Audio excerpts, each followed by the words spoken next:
جو بچے ہیں نا، جو جذباتی جوان ہیں، لڑکے ہیں، یونیورسٹیز میں، کالجز میں، اگر ان میں سے کوئی ایک بچہ بھی سن رہا ہو تو بیٹے یہ راہ نہیں ہے، یہ طریقہ نہیں ہے.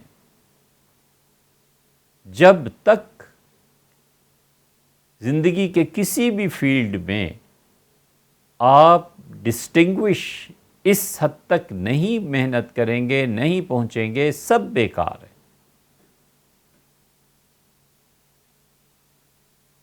آپ برا مانیں گے یقیناً، کوئی پرواہ نہیں، آج برا مانے، پھر وقت بتائے گا آپ کو آپ نے برا مانا، ٹھیک مانا تھا یا غلط. یہ جو خبط سوار ہے نا بچے بچے پہ، امت امت امت، یہ زبان سے تسبیح پڑھنے سے امت کا درد اور امت کچھ نہیں ہوتا. آپ کا کریکٹر کیا ہے، آپ نے محنت کتنی کی ہے، آپ کی ہمت کتنی ہے، آپ کتنی راتوں کو تعلیم میں بسر کر کے صبح کر سکتے ہیں، آپ نے اپنے پڑھنے کے دور میں کیا کیا ہے. اگر آپ نے کچھ نہیں کیا اور سوائے ایک میننگ لیس اور ان ارینجڈ لائف، اس کے علاوہ کچھ ماضی میں نہیں ہے، تو اب خاموشی سے سو جانا چاہیے. آپ کچھ نہیں کر سکتے، فضول باتیں نہیں کرنی چاہیے. زیادہ سے زیادہ یہ ہو سکتا ہے جو کر رہے ہیں ان کو سپورٹ کریں، لیکن یہ خواب چھوڑ دیں کہ امت کو آپ سے نفع پہنچے گا. یار محلے کو نفع نہیں، گھر کو نفع نہیں پہنچا تو امت کو کہاں سے پہنچے گا.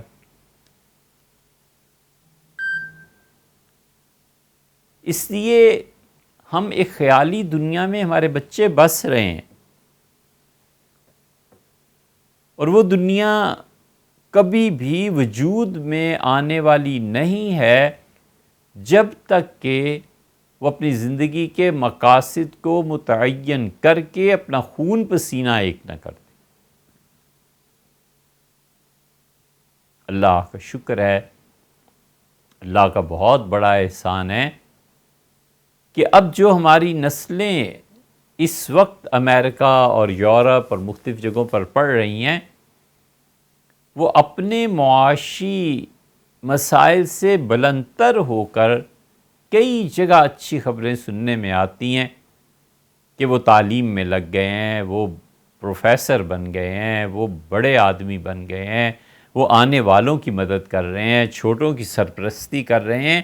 یہ کام کرنے کا ہے، کیونکہ انہوں نے معاشی تنگی نہیں دیکھی، اور ہم معاشی تنگیوں میں مبتلا ہیں. ہم ایک اچھا ادارہ نہیں بنا سکتے کہ کام کیا جائے. ہم نے کئی مہینے پہلے درخواست کی تھی، دنیا بھر میں جو ہمیں سنتے ہیں، ہم نے کہا تھا ہم نے ایک لائبریری کراچی سے خریدی ہے اور آپ اس کی پیمنٹ کریں. پھر کیا ہوا؟ کچھ بھی نہیں. 2 یا 3 لاکھ پہ ہوئے، باقی ابھی تک باقی ہیں. اس لیے معاشی اسباب اور وسائل جو ہیں ان بچوں کو پیش نہیں آئے. جو بچے یورپ میں پلے بڑے ہیں یا امریکہ میں، بہت کم ان کے والدین نے محنت کی. انہوں نے کہا بچوں اس کی فکر نہ کرو، یہ میں تمہیں سنبھال لوں گا، تم اپنا کام کرو. ان میں سے بہت سو نے کام کیا الحمدللہ. یہ ابن جریر طبری، انہوں نے کہا جی چاہتا ہے کہ قرآن پاک کی تفسیر لکھوں. تو لوگوں نے کہا حضرت لکھیں. تو انہوں نے کہا پڑھو گے؟ ان کا ہاں پڑھیں گے. تو انہوں نے کہا کتنی تفسیر ہوگی؟ تو انہوں نے کہا جب تفسیر ہی لکھنی ہے تو 30-40 جلدیں ہونی چاہیے، یہ کیا تھوڑی تھوڑی چھوٹی چھوٹی تفسیریں.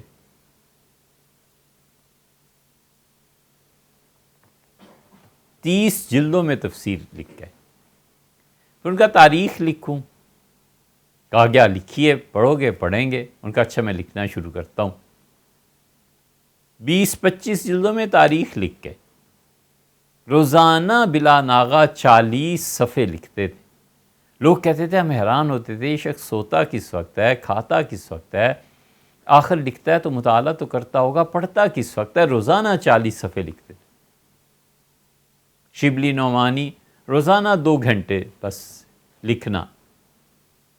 سید سلیمان ندوی رحمۃ اللہ علیہ لکھا ہے کہ تہجد کے وقت اٹھتے تھے، لیٹے لیٹے عربی کے فارسی کے شعر پڑھتے رہتے تھے، اور جب دل شاعری سے بھر جاتا تھا پھر اٹھتے تھے، وضو کرتے تھے، نماز پڑھتے تھے، اور دوپہر میں 2 گھنٹے بس، اور میں ان کے سامنے رکھ دیتا تھا کہ یہ چیزیں ہیں، اور اس پہ وہ تحریر کرتے تھے۔ تو تبری پھر انہیں خیال ہوا کہ میتھمیٹکس پہ بھی لکھنا چاہیے، وہ بھی ایک کتاب لکھتی۔ پتہ نہیں کتنی کتابیں انہوں نے لکھی، ہزاروں صفحات لکھ کے دنیا سے گئے، اور سفر پہ جا رہے ہیں، کتابیں لکھ رہے ہیں، مطالعہ ہو رہا ہے، کتابیں نقل ہو رہی ہیں۔ ان سے کسی نے کہا تو انہوں نے بتایا کہ تبرستان میں والد صاحب نے زمین کا ایک ٹکڑا چھوڑا تھا میرے لیے، اور اس کی کل آمدنی کا مالک مجھے بنا دیا تھا، تو اس لیے مجھے کہیں بھی سفر کرنا ہو، آنا جانا ہو، کتابیں ہوں، مجھے کبھی کسی سے کہنے کی ضرورت ہی پیش نہیں آئی، وہاں سے جتنا پیسہ آتا ہے میں اس زندگی پہ خرچ کر رہا ہوں۔ تو معاشی اسباب اور وسائل کے بغیر اس دنیا کے کام نہیں چلتے۔ اسی جو ہمارے بچے ہیں، یہ جو اگلی نسل ہے، اگر ان میں سے کوئی بھی سن رہا ہو تو بچوں اس کو خدا کا بہت بڑا انعام سمجھو کہ آپ اپنے والدین کی وجہ سے معیشت میں بالکل بے نیاز ہیں۔ آپ پڑھنے والے بنیں، آپ قیادت کو سنبھالنے والے بنیں،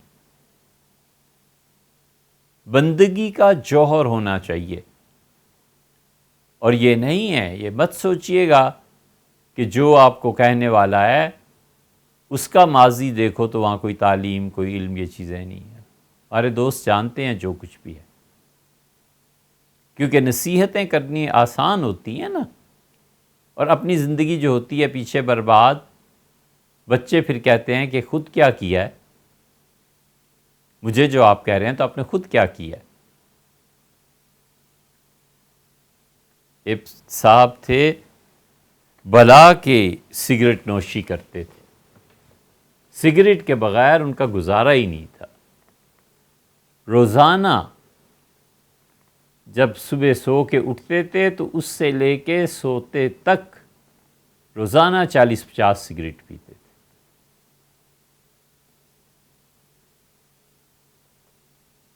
چائے پیتے تھے تو سگریٹ ضرور پیتے تھے، دوستوں کو کہتے تھے کہ تم بھی پیو، پیش کرتے تھے، ترغیب دیتے تھے دوستوں کو، اور مفت بانٹتے تھے سگریٹ۔ اور چائے کے بعد جو سگریٹ نہ پیے تو کہتے تھے غارت کر دیا تم نے چائے کو بھی، چائے پینے کا فائدہ ہی نہیں ہوتے ہی اس وقت ہے جب بعد میں سگریٹ پیو، اور ایسے کش لگائے۔ جوانی تھی، پہلا بچہ ان کے ہاں ہوا، اور والد جو سگریٹ پھینک دیتے تھے نا، بچے تو پھر بڑوں کی وہ نقل گویا اتارتے ہیں، وہ بچہ سگریٹ اٹھا کے منہ میں رکھ دیتا تھا، اور اسے والد کرتے تھے ویسے کرتا تھا۔ پہلے تو سب دیکھ کے خوش ہوتے رہے کہ دیکھو بچہ کیا کر رہا ہے، کیا کر رہا ہے، اور پھر بچے نے باقاعدہ طور پہ سگریٹ پینے شروع کیے، چھوٹا سا بچہ، اور والد نے جو ہی پھینکا اس کے بجھنے سے پہلے اس نے اٹھا لیا۔ اور وہ جو دوستوں کو تبلیغ کرتے تھے کہ سگریٹ پیو اور یہ، اور وہ دوست بھی آگے سے بحث کرتے تھے کہ سگریٹ پینے کا فائدہ کیا ہے تمہیں، پھیپھڑے گل وغیرہ وغیرہ۔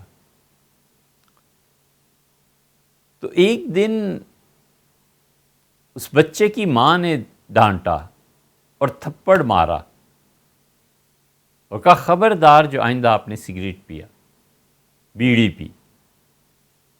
تو والد دیکھ رہے تھے جو سگریٹ کے بہت بڑے پرچارک تھے، تو اس نے روتے ہوئے کہا کہ ابا بھی تو پیتے ہیں۔ بس وہ ساری سگریٹ نوشی جو تھی نا اس ایک فکرے پہ آ کے ٹوٹ گئی. اسے کہا ابا بھی تو پیتے ہیں. دوستوں کے سارے دلائل سب بھسم ہو گئے اور سوچ میں پڑ گئے کہ میری اگلی نسل ہے، میں کیا کر رہا ہوں، میں اپنے بچے کو کیا تحفہ دے کے جاؤں گا. افطار کے بعد اس دن سگریٹ پی رہے تھے اور بچے نے بھی ایسے ہی کیا اور تھپڑ پڑا، اور یہ جواب انہوں نے سگریٹ کی ڈبیا اٹھا کر پھینکی اور کہنے لگے کہ عمر بھر کی نصیحتوں کی وہ بات نہیں ہوئی جو میرے بچے کی، میری اولاد کے ایک جملے نے کر دی کہ ابا بھی تو پیتے ہیں. تو اس لیے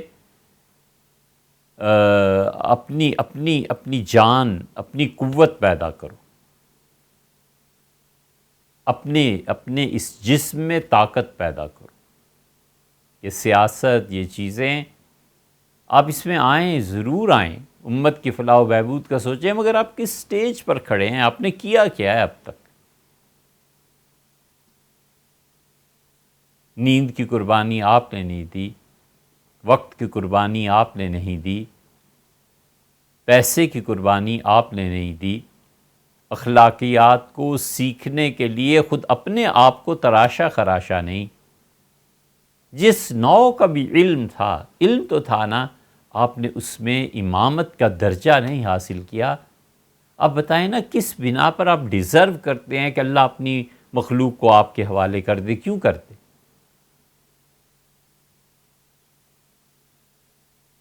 اس لیے یہ جو سوال تھا نا آغاز میں کہ اب ہم کدھر جا رہے ہیں، یہ ہم سب کو سوچنا چاہیے.